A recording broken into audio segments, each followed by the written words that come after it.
Hey guys, here we are with the WWE Backlash 2025 highlights. A lot has happened here. Jeff Cobb goes Bloodline, Lyra Valkyria retains, Pat McAfee earns respect, and that Randy Orton versus John Cena match really did something in the ring at this year's Backlash. A lot of people will probably disagree with me, but I think this was a decent PLE, even better than WrestleMania 41. This was a fun and solid show. Well, until the last two matches. Damn, things were going so well. Anyway, before we delve to this year's WWE Backlash highlights, make sure you subscribe to our channel and click the bell. We have always interesting WWE-related content for you. That will also help us with our channel's algorithm. We appreciate it.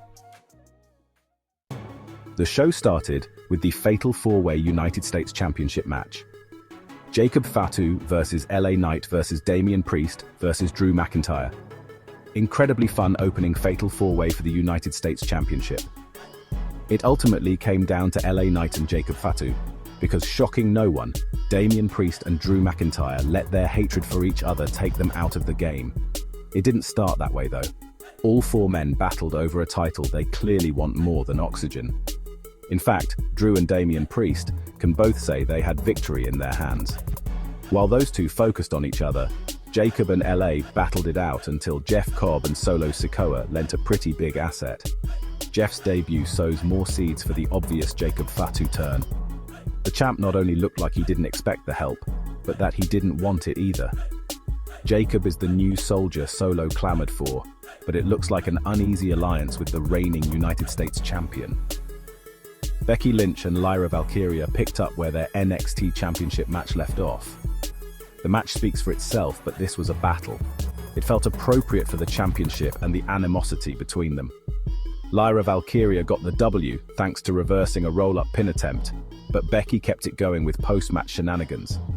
Said shenanigans means this thing between them is far from over.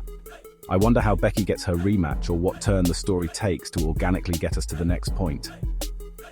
Dirty Dom and Penta also wrestled a very dope match.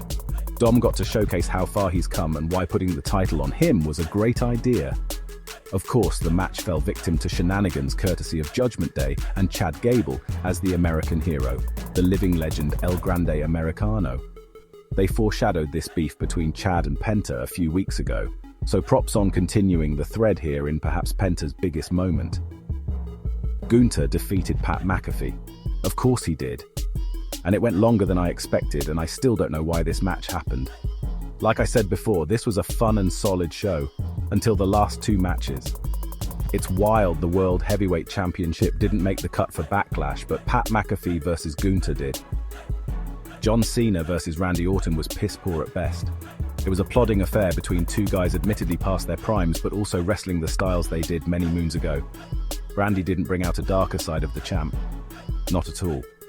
He didn't make him dig deeper and really refine this heel persona. He certainly didn't get a better match out of him than what we got at WrestleMania. If anything, this match followed a similar pattern of that match with Cody Rhodes on Easter weekend. Once again, we got a bunch of ref bumps, John pulling a foreign object into the proceedings, and then a low blow. A low blow that could have came during any one of the ref bumps prior to the last one. The only real difference was R-Truth showing up to stop Randy Orton from punting his hero in the skull. For everything WWE is doing well right now, they keep fumbling the ball with what should be the biggest story in wrestling. This match only exacerbated the larger issues with said story. I have no idea what comes next. I'm actually not even looking forward to what comes next. I hate feeling that way, but this John Cena heel turn feels like such a black hole at the top of the card. Then we had a press conference portion of the WWE Backlash post-show featured a surprise appearance by 17-time world champion John Cena. After whispering something in Chief Creative Officer Paul Triple H Levesque's ear, the game ceded the microphone to the man he called the greatest of all time. In a low, monotone voice, Cena sounded like one of his tweets as he expressed a desire to take a step forward and speak to the press assembled in St. Louis. It seemed like this might be a continuation of the soul-searching Cena appeared to be doing after retaining his title. Then R-Truth shows up out of nowhere and calls Cena his childhood hero. Cena just smiled without looking up as R-Truth congratulated him on his victory. The champ's mood quickly soured when the man who helped him achieve that victory mentioned that people were saying that Cena sucks and he can't wrestle. Thing is, R-Truth doesn't know when to shut up. And he got picked up and put through the table as a result. So did you enjoy WWE Backlash 2025? Do you think the results should have been different? Let us know in the comments below. Thank you so much for watching, and I'll see you next time.